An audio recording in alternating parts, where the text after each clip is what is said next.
Bonjour, donc aujourd'hui on va faire une petite update sur le système du ramasseur. Donc vous reconnaissez peut-être notre prototype qu'on avait fait en 2x4 à la base.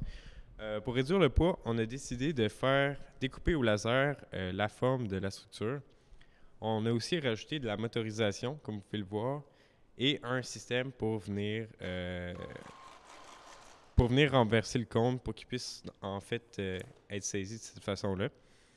Euh, on a aussi rajouté des gardes sur les côtés parce qu'on s'est rendu compte que l'engrenage allait probablement percer le cube qui, dans le fond, est un ballon de plage.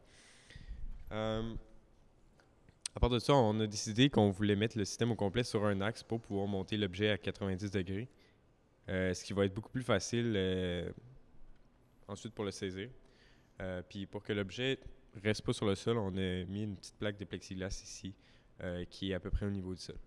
Une fois que l'objet est en position, on peut prendre le cône et le ballon avec la pince. Il y a une pince ici qui vient le chercher comme ça. Et le petit garde pour faire tomber le ballon est sur une penture. Alors, il permet le mouvement dans un sens, mais pas dans l'autre. Ce qui permet au bras de passer au travers sans rien briser et aller le porter ensuite sur le poteau. Une des limites à la fonctionnalité du système, c'est qu'on peut seulement prendre le cône lorsqu'il est face vers nous. On ne peut pas faire rentrer le cône dans le système lorsque le petit côté est vers nous, sinon on ne serait pas capable d'aller le porter après en le prenant avec la pince. Ce qui veut dire qu'on peut seulement prendre le cône quand il est en position debout ou environ à 180 degrés comme ça. Et on peut prendre le ballon et le cône ensemble. Un des grands défis qu'on a eu aussi, ça a été l'intégration entre tous les systèmes.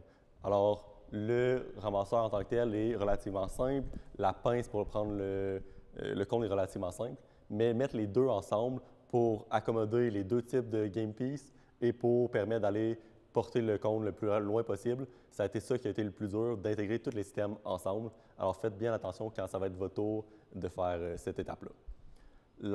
Une des raisons pourquoi on recommande de seulement s'occuper d'une game piece, soit le ballon ou le cône, dans la vidéo de stratégie, c'est justement à cause de la complexité de ce système-là. C'est réaliste de le faire, on en a une preuve ici, mais on dit toujours que c'est mieux d'avoir un robot qui fait très bien une chose qu'un robot qui fait tout, mais qui ne le fait pas très bien. Merci beaucoup et je vous souhaite bonne chance dans votre défi cette année.